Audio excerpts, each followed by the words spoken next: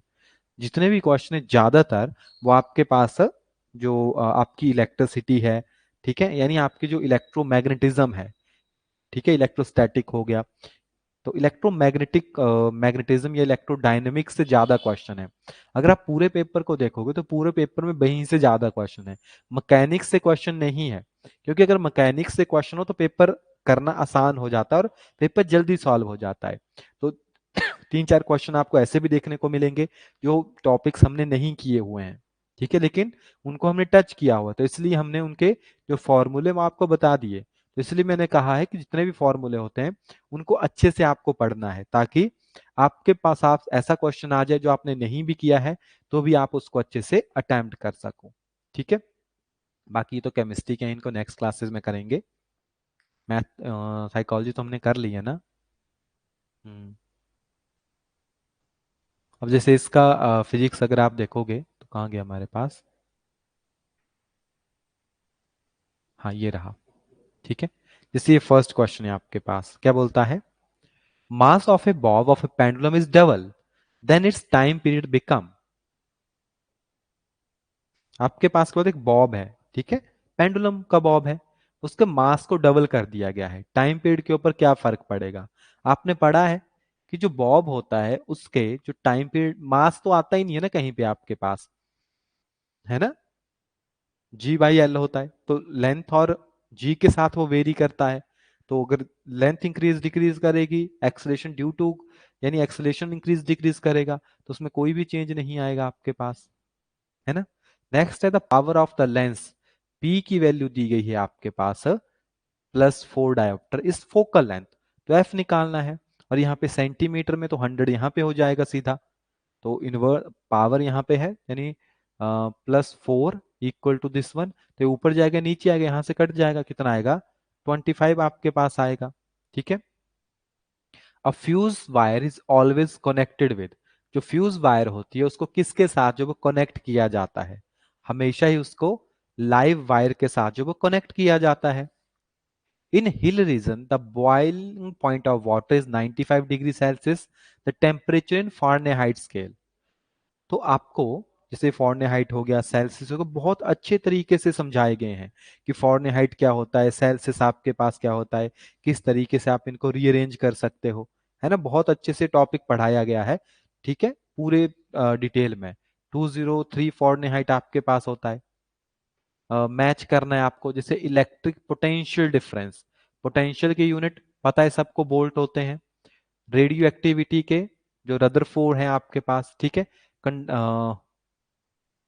Conductance, यानी जो आपके पास कंडक्टेंस होगी उसके सीमंस होंगे, है ना। और मैग्नेटिक फील्ड इंटेंसिटी के आपके पास टेस्ला के, यहाँ पे ना सारे के सारे जो टिक हैं वो आगे पीछे लगे हुए हैं। ठीक है, सारे के सारे जो टिक है ना वो आगे पीछे लगे हुए हैं। ये लाइनें पता नहीं कब की है ना, कब की पीडीएफ फाइल बनी हुई है ये, हो सकता है क्योंकि पेपर तो है नहीं, बुक से ही बनाया गया है इसको। बताओ जरा कौन सा बना इसका मैच। फर्स्ट आ गया इलेक्ट्रिक पोटेंशियल डिफरेंस, बोल्ट हो गया, तो 3 वाले तो यानी ए एंड बी में से होगा, तो यही बना इसका ना, सी वाला। तो सी ही बना क्योंकि फर्स्ट एंड सेकंड का फोर्थ। ठीक है। नेक्स्ट है आपके पास यहाँ पे, the percentage error in the measurement of radius of sphere is 2%, the percent error in the measurement of its surface area will be. अब ये जो क्वेश्चन है ये एक्चुअली आपके पास एरर वाले क्वेश्चन होते हैं, ऐसे क्वेश्चन बहुत कम आते हैं और ऐसे वैसे करवाए जाते नहीं है। ठीक है। एरर कैसे आता है, कितना चेंज आपने वहां पे देखा है उसके अकॉर्डिंग उसको मेजर किया जाता है। जैसे सरफेस एरिया ऑफ स्फीयर क्या होता है, 4πr², यही होता है आपके पास। तो जब हमने चेक किया एरिया, तो डेल्टा ए बाई ए होगा, यानी जो ओरिजिनल एरिया है उसी के साथ आपके पास आया है वैल्यूज को, है ना। जो आपके पास ओरिजिनल एरिया था उसी में से आपने इसको कंप्लीट करके निकाला होगा। अब क्या बोलते हैं आपके पास, the percentage error in the measurement of radius, जब हमने इस रेडियस को मेजर किया था तो 2% का इसमें क्या देखा गया था, हमारे पास एरर देखा गया था। तो अगर 2% का एरर है इसके अंदर, तो आगे जाके वो कितना हो जाएगा, तो परसेंटेज तो ऐसे आपके पास आएगी ना एरिया के साथ। ठीक है, तो this will be equal to 2 delta R by R into 100। कुछ इस तरीके से आपके पास होगा जब रेडियस का आपके पास होगा, और रेडियस ओरिजिनल रेडियस आपके पास कितना हो गया। नाउ परसेंटेज एरर कितना आएगा इसके बीच में, ठीक है, in case of area, this will be equal to 2 into, अब रेडियस है, दिस विल बी ऑल्सो 2%। ठीक है, तो इस तरीके से आप कर सकते हो उसको, this will be equal to 4%। Okay, बाकी अजम्पशंस करके आप थोड़ा सा इसको समझ भी सकते हो कि क्यों इस तरीके से आपके पास हो रहा है, क्योंकि वो 2 टाइम्स इंक्रीज कर जाएगा आपके पास जब आप उसका सरफेस एरिया को फाइंड करोगे, क्योंकि रेडियस का स्क्वायर हो जाता है वहां पे। ठीक है, तो स्क्वायर हो जाएगा, अगर 2% एरर आ रहा है तो सारी की सारी चीजें ही डबल हो जाएगी। जैसे मान लो 100 था, 100 का 2% एरर, तो हो सकता है वो 102 शो कर रहा हो वहां पे, या हो सकता है 98 शो कर रहा हो, इतना नहीं पता ना हमें। तो जो बाद में चेंज आता है वो 4% का आपको शो होता है। नेक्स्ट एकदम इजी क्वेश्चन है, kinetic energy of the body become 4 time of its original then the linear momentum of the body. ठीक है, यानी kinetic energy is equal to ρ/2m। इसी तरीके से आपके पास होगा, क्या बोलता है, kinetic energy of the body become 4 times. ये जो है पहले मान लो ई था या ई थी एनर्जी, अब काइनेटिक एनर्जी 4e हो चुकी है। ठीक है, then the new linear momentum, तो लीनियर मोमेंटम तो अनरूट के साथ है ना आपके पास, है ना, अनरूट के साथ, तो ये कितना हो जाएगा आपके पास, 2 टाइम हो जाएगा, क्योंकि अनरूट आएगा ना शायद, तो 2 हो जाएगा ये। ठीक है, ओके।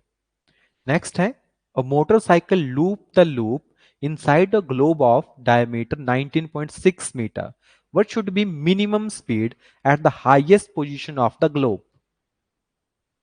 ये टॉपिक भी किया है, बहुत अच्छे से इसको समझा भी है हमने।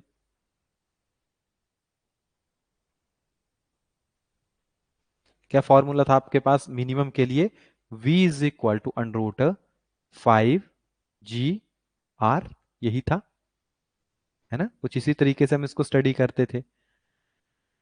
तो यानी 5 इंटू 9.8 इंटू और 19 है, 19 का हाफ कितना होगा? 9 9 दूनी 18, 9.9, 9.8, अप्रोक्सीमेटली इतना ही आएगा आपके पास। तो this will be equal to maximum, है ना, और minimum. I think G R करके होता है ना, वी अंडरूट जी आर कुछ ऐसे होता है, फिर इसका 9.8 बनेगा क्योंकि अंडरूट करके आएगा ना। ये करवाया है आपको, एक मिनट मुझे चेक करने दो।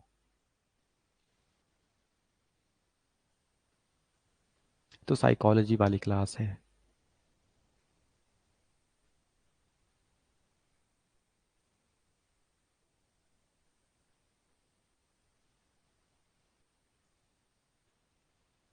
हो सकता है दूसरे के ऊपर हो, है ना, जो आपको सर्कल वाले करवाए थे ना डायरेक्टली। हाँ ये रहा आपके पास, minimum speed at the lowest point under root और minimum speed at the highest. तो हमने लो ये डाल दिया था ना, ये under v2 equal to 2gr, है ना। तो यहाँ पे कहाँ पूछा गया था? हाईएस्ट पोजीशन के ऊपर पूछा गया था, है ना। हाँ, ये लोएस्ट पॉइंट के ऊपर वाला डाल दिया था हमने, ये है हाईएस्ट पॉइंट के ऊपर।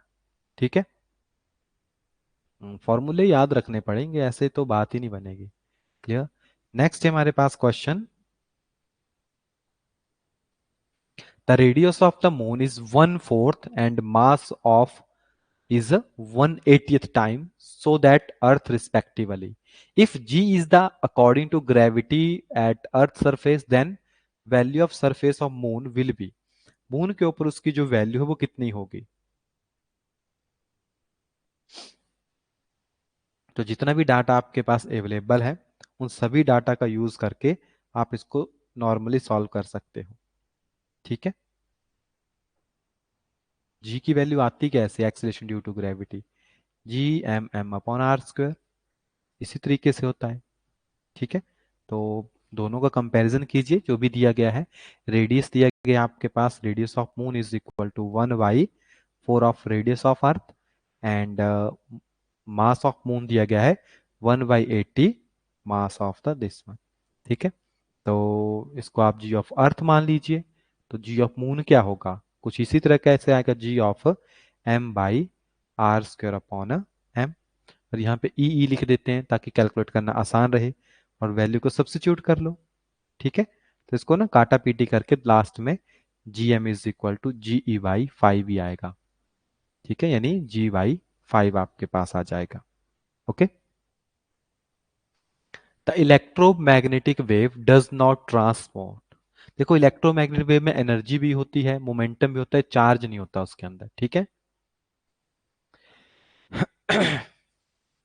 The frequency limit generally use for ground wave propagation is,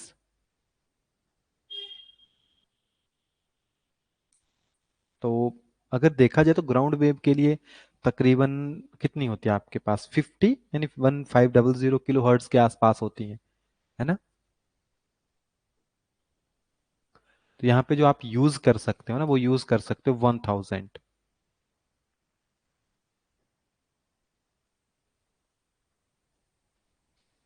50 kHz to 250।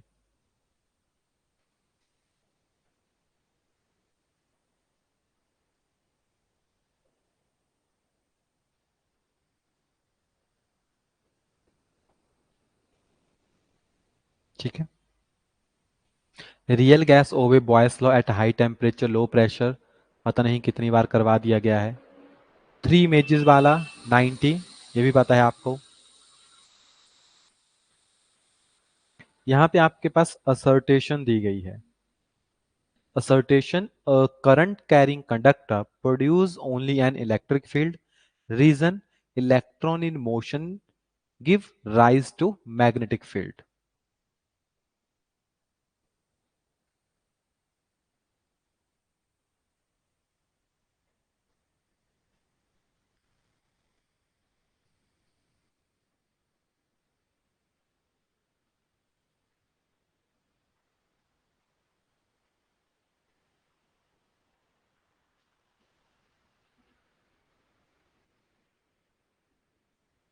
वो तो सर ट्रू। किसी भी करंट कैरिंग कंडक्टर के अंदर इलेक्ट्रिक फील्ड तो होती ही है ना। करंट तो उसके अंदर आपके पास चलेगा ही चलेगा।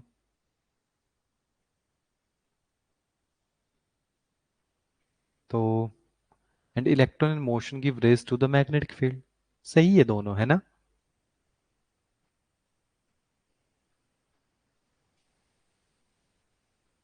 ठीक है, बोथ असर्टेशन आर ट्रू। कौन सा है इसमें ऑप्शन जिसमें दोनों सही हैं? ए ही होगा फिर तो।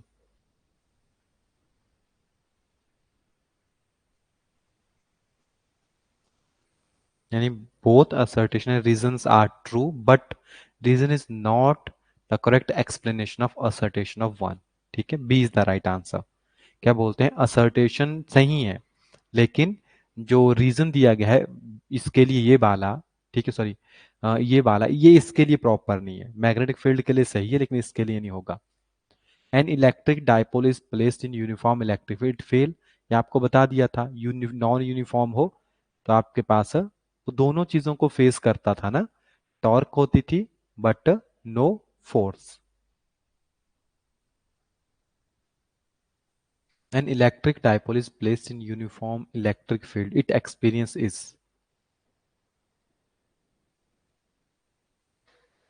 ना यही था शायद। Torque but no force. Uniform है ना, नॉन यूनिफॉर्म होता तो फोर्स भी आती। Most suitable metal for making electromagnet, जैसे आयरन का यूज करते हैं, सॉफ्ट आयरन का, है ना।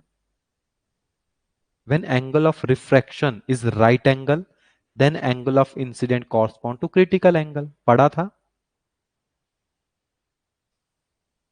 Rainbow is a natural phenomena, dispersion of light, बाकी नहीं बोलेंगे, डिस्पर्शन।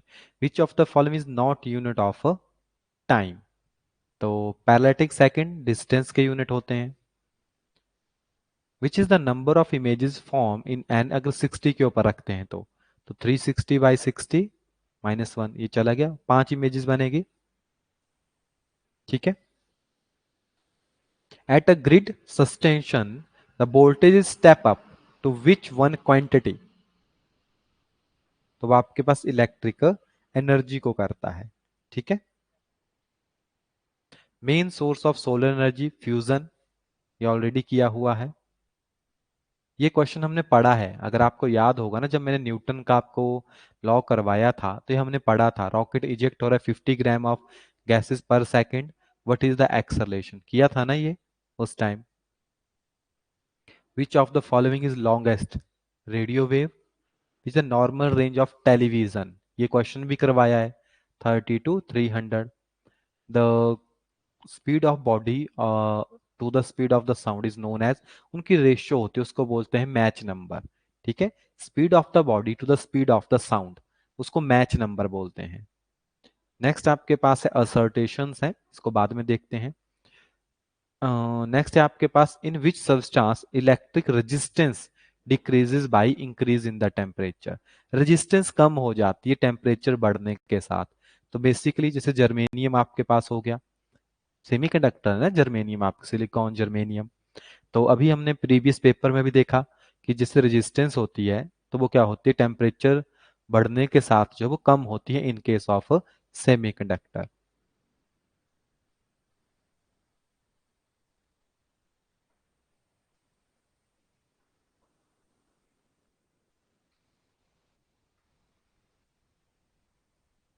ठीक है, और इसका ए है यहाँ पे, magnetic field interact with moving charge but not stationary, assertion is untrue, explanation भी इसकी सही है। ठीक है। मीरेज, तो आपको पता है पानी की एक भ्रम हो जाता है, टोटल इंटरनल रिफ्लेक्शन, तभी मैंने बोला कि 25 आउट ऑफ 30 का टारगेट लेके हम चलते हैं। कुछ क्वेश्चन ऐसे भी आ जाते हैं बीच में जो कि ये नहीं होते हैं, लेकिन यहाँ पे अगर आप देखोगे तो मोस्टली 28 के आसपास क्वेश्चन हैं जो आपने टॉपिक्स में ऑलरेडी पढ़े हुए हैं। ठीक है, ओके। तो बाकी स्टडी करो, बाकी मिलते हैं केमिस्ट्री की क्लास में, है ना। केमिस्ट्री में ये क्वेश्चन हमने कर लिए हैं, ऊपर वालों को करेंगे। ओके, ओके, चलिए, थैंक